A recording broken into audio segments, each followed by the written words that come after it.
The thing happened at Great American Ballpark that hasn't happened for an age. 7 years to be exact. The Cincinnati Reds swept the St. Louis Cardinals. And here to celebrate with me is JD Hafron from Locked On Cardinals. I'm Jeff Carr, Locked On Reds. We're doing a little bit of a post-series crossover. And JD, I'm so sorry, but this is like the first series of the season that I've done a post-series crossover, and I've gotten to celebrate a series win. I've not really scheduled these crossovers so great all this season. Of course, Locked On Reds and Locked On Cardinals are part of the Locked On Podcast Network. We are your team, your Cincinnati Reds, your St. Louis Cardinals every single day. JD and myself are both lifelong fans of our teams, and we bring you the passionate analysis and deep understanding of our teams every single day, whether it might hurt us to do so or not. Because quite frankly, most of the season, it has hurt me to do that for the Cincinnati Reds side that has been so frustrating. But for the past 3 days, they haven't been so frustrating. And I know that the Cardinals have been up and down. The Cardinals, for a moment there, looked like they were going to challenge the Brewers, JD. And here recently, everything is kind of stalled a little bit. Crumbled. Yes. Yeah, that's also a good word for that. Yeah, it is. It's tough, and it's weird because we both have the same records now. The Reds and the Cardinals are both at 60 and 61. Yet one team feels so good about it, and the other team, it's like failure being there. So it just kind of says something about how things have been for our franchises and how different it's been over the last few years. But here we are where it wasn't really even a series though, Jeff. Like it was domination from the get-go from the Cincinnati Reds. I mean, are they done hitting yet? Is the game over? Did it end? Are they still? I think TJ Friedel just hit another home run to celebrate his birthday. Yeah, it wouldn't shock me. The Reds had not one, not two, but three guys in this series that hit multiple home runs in one game. Two of them, obviously, coming on during Wednesday's game with Friedel and Jonathan India, who, I mean, every time the Cardinals either come to Cincinnati or he goes to St. Louis, he's got to just light up like a Christmas tree. He's got to be so happy. He destroys them over and over and over. Came in, what was it, over his last 23 or something like that coming into Wednesday, and it's just like, oh, thank God the Cardinals are here because I got to get my thing going. And, of course, he did and just, mashed on Wednesday night at Great American Ballpark. But, three guys with multiple home runs. Steer did it in game one, and the Cardinals combined as a team with all of their people hit one home run at Great American Ballpark. Nolan Arenado, a meaningless shot off of Hunter Green where like the game seemed like it was already over by the time it happened. And it, like, you almost forget that he even hit a home run in the series. But that just looking at that, just capsule that. And that is what this series was like. Like the Cardinals offense did nothing against anybody for the Reds. Not just Hunter Green, which, I mean, he's one of the best in baseball, certainly deserving the NL Cy Young Award acknowledgement this year. Has been incredible. And you knew that was going to be a tough one. But then the other two games, you got to try to do something to beat Abbott. You got him the first time you faced him this year. They hit him pretty well at Great American Ballpark. Then the next game was in St. Louis, where I think Abbott walked six guys. Yeah. And somehow the Reds still ended up walking away with a pretty convincing victory in that particular game. So when the series started, I was like, you got to really take advantage of Abbott and whoever the Reds were going to throw on Wednesday, because you're probably not going to do much against Hunter Green. He's just that good. And they decided to just, fold it up and not do anything against anybody. Even these last couple of runs they scored on Wednesday, I mean, it was like little bloopers, and then Elly just was like, I'll miss this ground ball. It's okay. Yeah. I mean, we're killing him. Like it was funny because it was, they're like, almost like the Reds felt bad. They're like, hey, give him a well, it's funny. Let them drop a couple of bloopers in. It's fine. They're going to be okay. It's funny you feel that way, though, because when that was happening, and that was the sixth inning of Wednesday's game, the whole time that was going down, I was just like,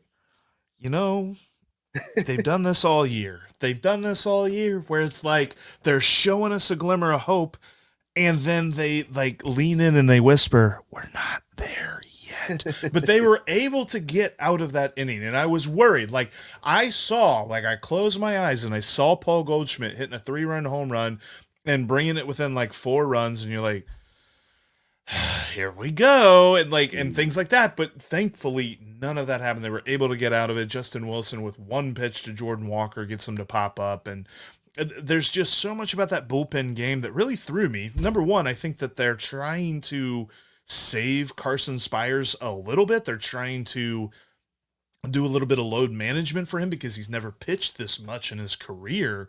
And I think that he surprised them. Two things surprised them this year: Graham Ashcraft not pitching well, and Carson Spires is pitching well. So they were able to kind of do the thing where they're like, all right, go figure it out, Graham. Then they find out he had an injury anyway. And then Carson Spires continues to throw. But they turned Wednesday into a bullpen game because initially he was just slated to start. And then they brought in Pagan, and then they brought in Sam Maul, and then they pitched Carson Spires in the 4th inning rather than the 1st. And he only ended up throwing like 2 2/3. So it was a weird game from a pitching standpoint, but everybody kind of came together and continued to limit the Cardinals' damage. And you were talking about the lone homer.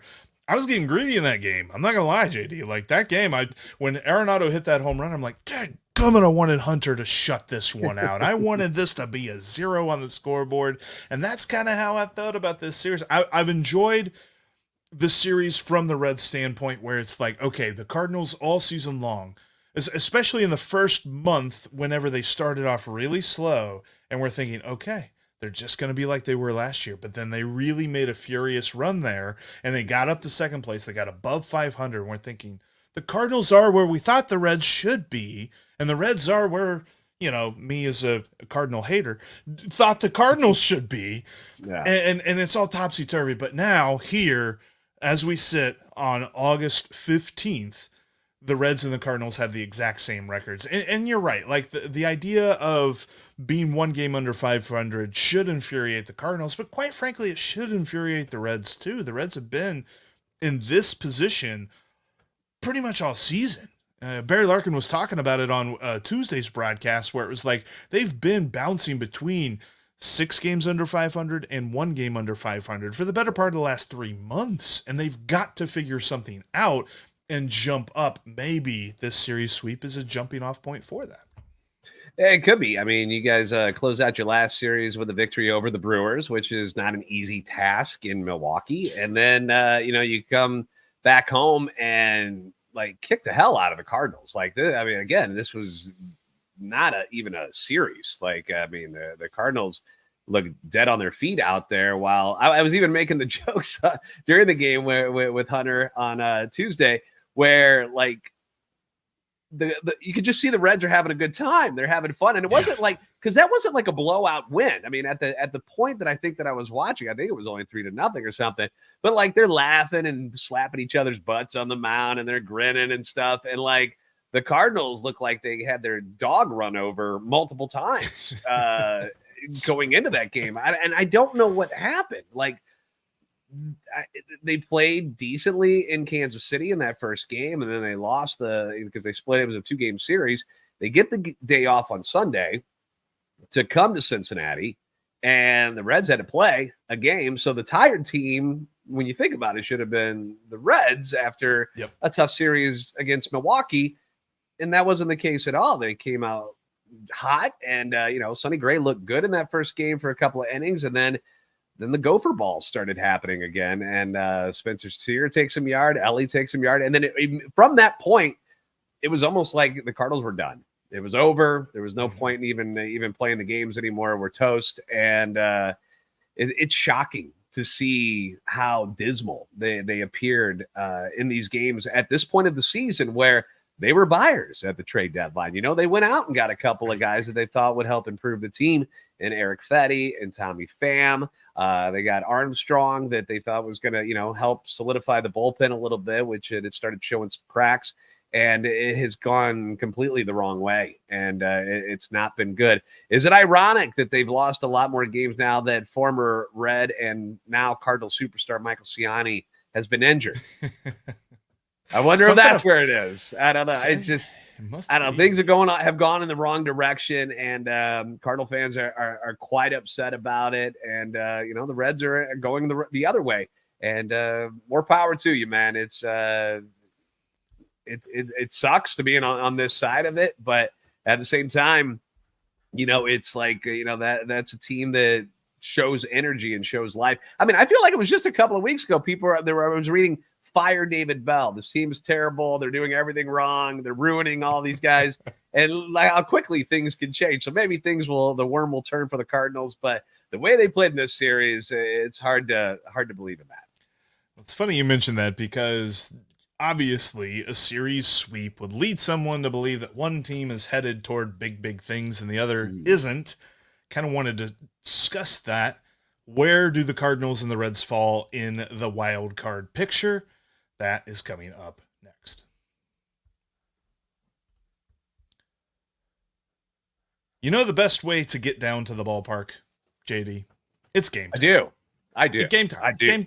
Game time is the best way to do it. Like Steve and I do this all the time, where we go down to the banks, and you live in Cincinnati. You know that you go down there, you hold up at your favorite spot, your favorite watering hole, and then last second you check out the deals on Game Time, because they've got amazing deals. We're talking up to like 60% off sometimes when it comes time for Game Time, because they got the last minute tickets at the lowest price. Mm-hmm. Yeah, it's definitely where I go each and every time. I got buddies coming in town this weekend, bro. And they were like, hey, what are we doing on Friday night? And I'm like, hey, Royals are in town. You want to go watch Royals and Reds, go catch a game? And they're like, yeah, let's do it. So I'm like, all right, pull up the app. And I'm like, here we go. Perfect. This is where I want to be. Moon Deck, got it. Boom. I was in and out on the Game Time app in, I don't know, 6 minutes maybe, just to make sure that they were cool sitting out in the outfield. And second row, Jeff. It's not like we're up in the 500 somewhere where we need binoculars to check these guys out. No, second row in right field for a team that just swept the Cardinals. That is how easy and convenient it is, and how good things can be on the Game Time app when you want the best seats in the house, but you don't want to pay extra. They get you taken care of with, there's no one of those hidden fees or anything like that, which I always love. They give you views from where your seat's going to be. Nothing better than the Game Time app. It's my go-to every single time. Not just baseball either. We're talking football. We're talking concerts. All of it. Any of this live stuff that you want to go to, Game Time has got you covered. You got to download the app today, and you got to use code LOCKEDONMLB for $20 off your first purchase. Again, that code is LOCKEDONMLB for $20 off your first purchase when you download the Game Time app today. Last minute tickets at the lowest price. They're guaranteed over in the Game Time app. Thanks as always for making Locked On Reds and Locked On Cardinals your first listen every single day. For your second listen, you got to check out Locked On MLB. Paul Sullivan, but we all know him as Sully, is going to get you up to the Fall Classic with his trademark humor every single day over at Locked On MLB, giving you a league-wide look. Locked On MLB is part of the Locked On Podcast Network, your team, your league, every single day. All right, JD, this series for me, and honestly, coming into the series, our Monday show, Steve and I really had a mea culpa, where we're like, okay, this team is going to win the division coming into the season. And we're like, no, not a chance. They're not close. It's not going to happen. Maybe a wild card, but at this point, we're talking about a miracle for a wild card. We're talking about a Mike Schilt, St. Louis Cardinals miracle to go on some kind of winning streak here the final couple, 6 weeks of the season. So what on earth? And then all of a sudden, it goes and sweep this series. So immediately, everybody's just like, where are we at? What's the wild card standing? Let's see where we at. Oh, yeah. We're still 4.5 out, because my goodness, the Reds have been 4.5 out for the last 3 months of this third spot in the wild card. The first two spots Here's the thing. The top 3 teams in the NL West are getting into the playoffs. I don't think any of them are going to collapse to the point that they just fall out of the playoffs here. Yeah. But you're talking about the Dodgers, you're talking about the Padres, you're talking about the Diamondbacks. In some order, all 3 of them are getting in. 1 is the division winner, 2 is the top 2 wild cards. So the third wild card spot comes down to, can the banged up Braves hang on to it? And they've got themselves a nice little advantage here. Yeah, they're a couple games up right now, and they're getting healthier, Jeff. That's the scary part about Atlanta, who's somehow, some way been able to overcome the loss of Ronald Acuna Jr. and Spencer Strider, plus other pieces throughout the season. But, I mean, imagine losing the MVP and the Cy Young Award nominee that was, easily top 5, probably top 3 coming into the season. People thought that's what he was going to be doing. To lose both of them for almost the entire year. Neither of them played all that long to get things going, and to still stay afloat. Yeah. And they started falling off real bad over the last month. But they've won a couple of games here now, and they're starting to kind of get their mojo back. Chris Sale looks like the Chris Sale of old. So yes, it's going to be difficult for any of these teams, whether it's the Reds, Cardinals, the Mets. The Giants are right up there again. They've got a hot Blake Snell throwing. It is not going to be easy. And, you look at it where the Brewers they just won't stop winning. They just keep staying consistent. It's weird, right? Because when you look at the Brewers team, there's nothing about, they lost Christian Yelich and they lose Corbin Burns and they don't have Brandon Woodruff and they didn't have Devin Williams for a long part of the year. And somehow they're better without these guys. Yeah. It's weird. And I can't explain. They lost Craig Counsell. Remember, he was the God's gift to managers that the Cubs had to steal. How's that working out? It didn't seem to alter anything in Milwaukee all that much, did it? So it's strange. I don't know how to explain it, but you're not going to catch them unless they collapse, which they haven't done it all year. So why would you think that might happen? You mentioned the Diamondbacks and the Padres, the 2 of the hottest teams in the league, both of them up to, at the time of this, 69 wins apiece, to go right behind the Dodgers, who have been dealing with their own injuries this year, but they've got 71 wins. Hell, they might catch the Dodgers. Who knows? Although the Dodgers get to play the Cardinals next, so lucky them. So it's not going to be easy. So I feel like it's kind of wishful thinking. I don't mean to pour water on what just happened with the Reds, but it is not going to be easy. You really need something. And we've seen the Braves collapse in the past before, but I feel like they're going into the collapse already happened for them. So now they've got these final 6 weeks to kind of get back to what they really are. And that spells trouble for all of us who are, a couple of tiers below them. Yeah, and the National League itself has been a very strange league all season long. There's been a lot of mediocrity that has kept a lot of teams in it. The trade deadline, the Reds didn't sell and they didn't buy, and then the Cardinals bought, and you had the Pirates doing whatever the Pirates do. And even the Cubs were rumored to be in on some big acquisitions here and there. It is so weird that everybody thought that they were in it. Now the Cubs have fallen off. The Pirates have just flatlined. They've lost, what is it now, 10 in a row? They've lost 10 in a row. That's absurd for that team. It's so crazy. There's something about them that it's I don't think that they're ever going to figure it out just because it ain't supposed to happen that way. I don't know. It feels like it. And I almost feel bad for Ethan and the boys because it's for a while you had the Skenes bump and you were feeling the good energy there. And there were some good things going on with the, and then it just fell off the cliff. And it's hard to explain. 10 in a row is crazy. Because they've got the talent on that team to be really dangerous. I thought there for a minute once they hit 500 and they got one above 500. I'm like, ooh, okay, the Pirates are just going to keep going up and up and up, and they didn't. So there's all of this stuff that is surrounding, and maybe the Braves fall off, but it just feels like they're so deep. And that's the thing for me, is that it's not just about what the Reds can do anymore, because the Reds have spent this entire season spinning their wheels. The month of May killed them. They haven't been 500 since May 3rd. And who knows? Maybe they can beat the Royals. They get the Royals for 3 this weekend. Maybe they beat the Royals on Friday and get back to 500. But what happens the rest of the weekend? This weekend, the Reds do have Nick Lodolo and Andrew Abbott pitching, but they also have Nick Martinez pitching on Friday. And while Nick Martinez has pitched well his past 2 starts, I'm not going to sit here and think that he is just going to mow over a Royals lineup that includes the AL MVP if you don't count the Yankees, because the Yankees have the guys that are going to be 1-2 in the American League. But Bobby Witt is probably going to be the number 3 guy in the American League MVP race. And that's not because he's not been good. It's because he's been amazing. It's just Aaron Judge and Juan Soto are not human. So he can't do anything about that. But all they're of that in New York, which helps them a little bit. Right. They get the big market bump.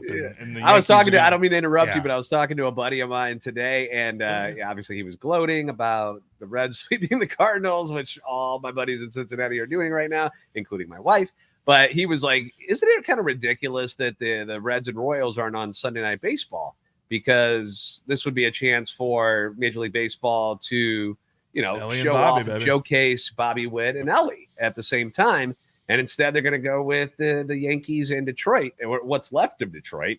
And I'm like, well, yeah, like what are we showing for the Tigers? Yeah. Like, unless Scooble's pitching, what is there that is exciting about the Tigers right now? Right. Nothing. They don't have anything, but it's the Yankees, so they're going to go with that. I don't know. I just thought that was kind of a miss by Major League Baseball too, where you could showcase these 2 guys doing their thing, and no, they're going to go with the Yankees, which and that's how it's going to go in the voting too. When it comes to that MVP in the AL, probably it's going to be a Judge Soto thing, and maybe they split each other. And then Bobby Witt takes it. I don't know, but that Royals team's really good, man. Look out this weekend in Cincinnati. They are. They're good. It's definitely going to be a dogfight. I'm looking forward to watching it as a baseball fan, but as a Reds fan, I'm a little bit worried. But overall, like looking at the wild card, thinking about playoffs, I'm just like, somebody asked me that on Twitter after the series sweep. They're just like, all right, wild card, here we come. And I'm like, you know what? Maybe let's just enjoy the sweep for right now, and then we'll see what happens after that. That's kind of where I'm at on this. I don't love the Reds prospects right now of coming back, because you're right. I mean, you said the Braves, they're there.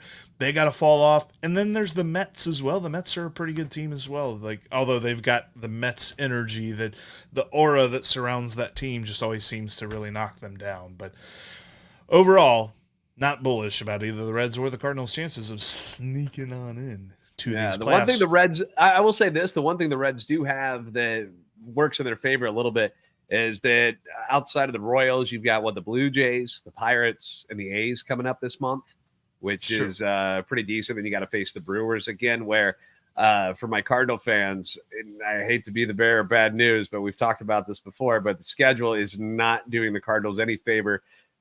Dodgers next, and then it's the Brewers, and then it's the Padres, the Twins, and the Yankees. Woo! Awesome. So let me get this straight. We're going to quit hitting, get swept by Cincinnati, and then face all of the best teams in baseball over the rest of this month. Cool. All right. So if you felt good about this team going into what the rest of this month is, good luck. It could get ugly real quick if they continue to play the way they did in Cincinnati. Again, not trying to take anything away from the Reds, but when you're only scoring 1 run a game at Great American Ballpark, you got problems. Got problems indeed. And you know what? There are a couple of players in division that I think could help solve those problems. And maybe we're not talking about for this year because there's no more trade deadline. You can't really go acquire these people. But let's just pretend for a fact that this offseason, the Cardinals and the Reds just go plunder the NL Central. We're going to talk about 3 players each of our teams could take from in-division squads coming up next. The best way to enhance your baseball watching experience the rest of the season is with Prize Picks, America's #1 daily fantasy sports app. And they've got so many different ways to do it. There's a reason that they are the #1 daily fantasy sports app, because you just pick 2 to 6 entries. An entry is your favorite player and your favorite stat, and all you do is click more or less. You do that 2 to 6 times, you create an entry, and in some cases, only 4 picks correctly can win you up to 100 times your money. You can turn $10 into $1,000 just like that. And all you need is to click more or less on stolen bases for Elly De La Cruz, on home runs for TJ Friedel, on strikeouts for Hunter Green. That's as easy as pie. Download the PrizePicks app today and use the code, all lowercase, LockedOnMLB for a first deposit match of up to $100. Again, that's download the PrizePicks app and use the promo code, all lowercase, LockedOnMLB for a first deposit match of up to $100. PrizePicks, all you got to do is click more or click less. It's really that easy. And as summer winds down, we're going to want to take advantage of every moment of warm weather outside, but don't forget to stay hydrated. Liquid IV is the best way to do that. Trust me, the other day I was out on the golf course, had a nice little shot too, was able to chip it in from like 65 yards out. Don't worry, that was the safe par. I'm not like good at golf or anything like that, but I stayed hydrated with Liquid IV because all you do is you mix a packet of Liquid IV with your water, and you double the hydration and you double the taste as well. You've got great tastes like lemon lime and raspberry and the summer flavor of popsicle firecracker that melds some citrus tastes with some berry tastes and brings it all together. You really enhance your water with Liquid IV. Go to liquidiv.com and use the promo code MLB to get 20% off your first order. Again, that's code MLB at liquidiv.com for 20% off your first order today. Stay hydrated the rest of the summer and all year long, really, with Liquid IV.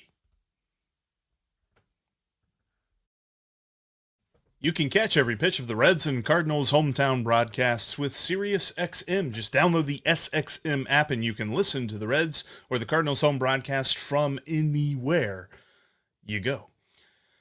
And I think it's funny because this division has been so weird this year. And I think that we all expected it to be this way, where it's like, okay, the NL Central, probably the division winner makes the playoffs, and then everybody else is just kind of trying to stay relevant with it. I think as we go into this offseason, all of our teams have specific needs that they're definitely going to need to address if they want to take that next step next year.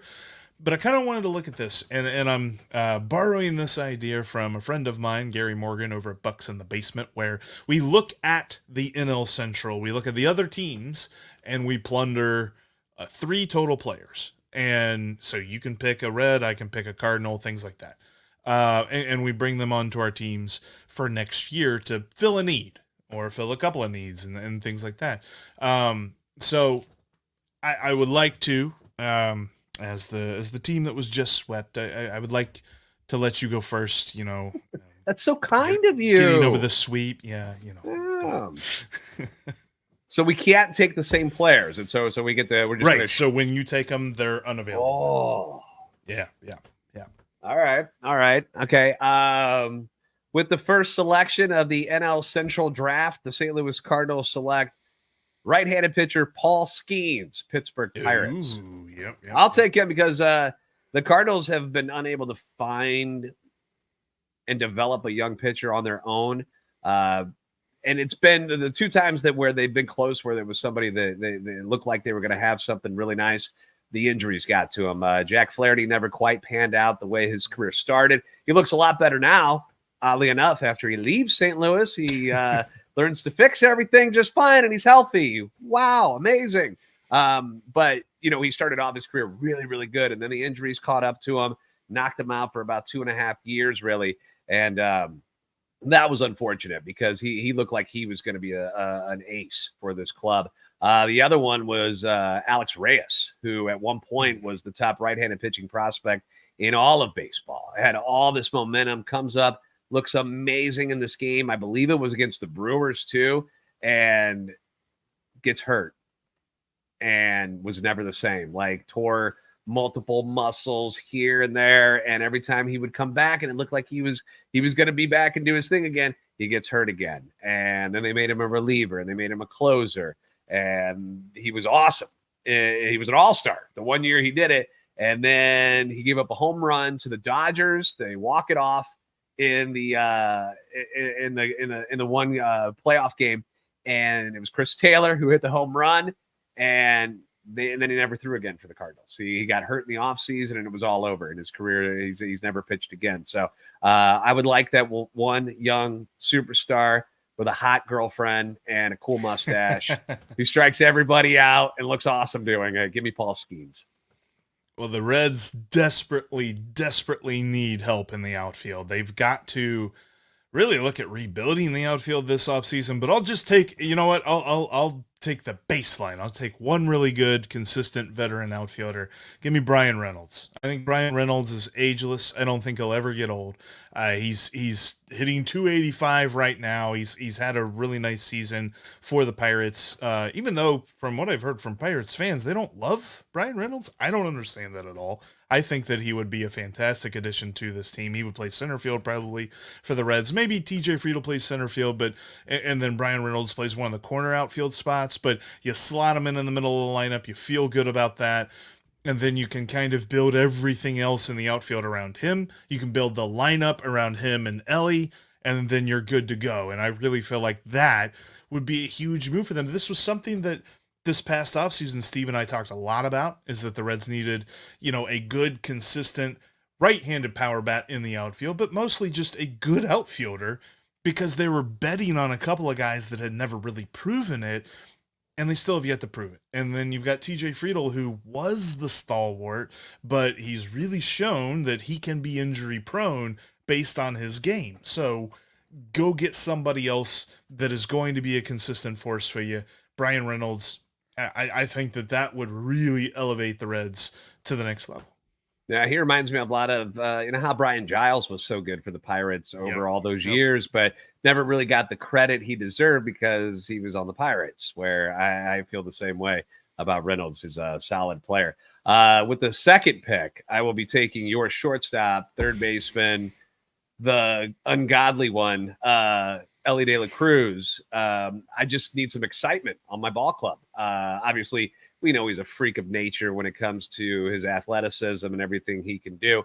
But I want excitement. It's something that I think the Cardinals lack and have lacked for a really long time. They are a boring team. Even when they would win, they were boring. The days of we're talking decades ago when it was, Pujols and Yachty together. And you had Yachty over those years and stuff. And he was like, he was kind of became the older guy on the team. Along with Wainwright, but there's just never been that one star that energizes anybody. Paul Goldschmidt is boring. Nolan Arenado, sometimes you see a little fire out of him, but he keeps to himself. He's kind of boring. Jordan Walker, who's going to be, is supposed to be the young future of this team. He's a very laid back, chill guy. He's not the rah-rah exciting guy. We need a kick in the pants is something that this Cardinals roster and this franchise needs. And Elly obviously can do that. So give me Elly De La Cruz and Paul Skenes so far. I'm dominating you. Enjoy your Brian Reynolds. Makes it easy whenever I can't pick my own guy back. Exactly. And that's why I took Skenes first, so you couldn't have him. Yes. Right. Exactly. You got Scoot aside, John Mozeliak. Give me your job. I got this. So I gotta be able to fight that. So I'm gonna fight that with Shota Imanaga. I'm gonna go grab him from the Cubs. I think that he'll solidify this rotation. You put Green and Imanaga up at the top, then you can really let Nick Lodolo kind of figure out what the heck's going on with his blister, not blister. Who knows? Have to rework his curveball type deal. But you put Imanaga at the top. I really thought, and to be honest with you, I said this in the offseason. Just another thing I was wrong about. Go figure. The Cubs were replacing Marcus Stroman with a guy that was probably just as good as him. Shota Imanaga is way better than Marcus Stroman. He's a very, very good pitcher, and quite frankly is definitely the best pitcher in Chicago, and he would be right up there. I think Hunter is better than Imanaga, but you would legitimately have ace 1A, 1B with Hunter Green and Shota Imanaga. And you would feel really, really good about your pitching staff 2 out of every 5 days, and then see what Lodolo has, see what Andrew Abbott has. Both guys have been a little bit streaky, but maybe they can work through that streakiness. And your pitching staff is looking good. With my third pick, oddly enough, I'm not going to take anybody from the Brewers. They got a couple of guys that, Contreras, Trio is really, really good. Obviously, these are good guys and stuff, but I'm going to pilfer you again and take Cy Young candidate Hunter Green off your squad. And I'm going to put him in there along with Paul Skenes. And then I'm going to have Sonny Gray as my third. And, whoever is after that, Eric Fetty. Who cares? I got Paul Skenes and Hunter Green. I don't care anymore after that. And here's the beauty of it. Not only is Hunter Green really freaking good at throwing a baseball, good guy and everything as well, but you've got him under a contract now where he is locked down Very for favorable. What do you got? 6 years, $53 million. So in year 2028, the most expensive he'll be, unless you count the club option, he's going to make $16.3 million. All right. The St. Louis Cardinals. Well worth that. Yeah, well worth that. The St. Louis Cardinals are currently paying Miles Mikolas $17.6 million to give up the most hits in the league in back-to-back years, to have one of the highest ERAs in the league in back-to-back years. He's old. He's a quirky guy. We like him as a person, but that's the contracts the Cardinals have given out to people. $17.6 million. The Reds just locked up Hunter Green. He's making 1.3 this year, 3.3 next year. So Eric Fetty will make more than Hunter Green next year. Just putting it out there. I want that. I want Hunter. I want the contract. I think it's gold. And that's who I would take next. No offense to what the Brewers have got going on, but I mean, I can't pass that up. That is a deal, and I'm taking it from you. So thank you very much. So I think then my last pick then of these 3 picks of our made up NL Central draft, I'm going to take Cody Bellinger from the Chicago Cubs and just short my outfield. My outfield is now fine. I feel pretty good about my lineup overall because I can slot him in the middle. And I know I just lost Elly in this fake draft, but I can move him into the, second or third spot. Brian Reynolds in the second or third spot. And then we've got a couple of other guys that we could kind of fit in around them. I really like Cody Bellinger, and I really wanted the Reds in some sort of fantasy land to go out and sign him this past offseason. I knew that they weren't in on him at all because he's a Boris client who was looking for a ton of money for a ton of years and never got that. So he was able to just return to the Cubs for basically another prove-it deal. I know they signed him for 3 years, but he has an opt-out after every single year. So, I mean, essentially that's what Nick Castellanos signed whenever he joined the Reds back in 2020. And because he didn't have a great year in 2020, he didn't opt out that year. And then he had a great year in 2021, and he went and got paid from the Phillies. So who knows? That's probably something that Cody Bellinger will opt to do this offseason as well. But I would love to see Cody Bellinger in a Reds uniform, which then doesn't actually prove. I was thinking there was going to be something interesting because there was a crossover in the Pirates show that I did when we did this draft. We picked a bunch of Cubs, and quite frankly, nobody else picked Elly De La Cruz. I think they missed on that. I was like, hey, I got out of this draft with Elly. Are you kidding me? I get to well, keep those him? guys Okay. are stupid. Sure, yeah. But yeah, I there was a bunch of Cubs that were taken. We had a couple of Cubs, couple of Pirates, but like you said, no Brewers. Like I kind of look a little bit closely at Jackson Churio, but I'm also like not buying it. So we'll see. Like with these Brewers, what's the saying? The sum of the whole is greater than the part. Whatever the saying. I don't know. What is that, Shakespeare? I don't know what you're talking about, Jeff. Something like that. I don't know. All I know is I got Hunter Green, Paul Skenes, and Elly De La Cruz on my team now, and you guys can suck it because we're gonna kill all of you now. We've got them all. On that bombshell, that's where we're gonna end today's crossover. By the way, if we were smart, Jeff, we would also have taken one of us would have taken Ian Happ, so we'd quit killing our teams as well. Right? If we were thinking he outside well the in Cincinnati, maybe he'd hit well as a Red. Who knows? Probably not though. He turned into Harrison Bader as a Red. Ooh, we don't want that. Yeah, Harrison Bader made his way into this podcast. We've got to end. Thank you so much for checking out today's Locked On Reds, Locked On Cardinals crossover. Make sure you check out our shows as we move throughout the season, because we will be covering you every single day for your Reds and your Cardinals coverage, because we are part of the Locked On Podcast Network, your team every single day.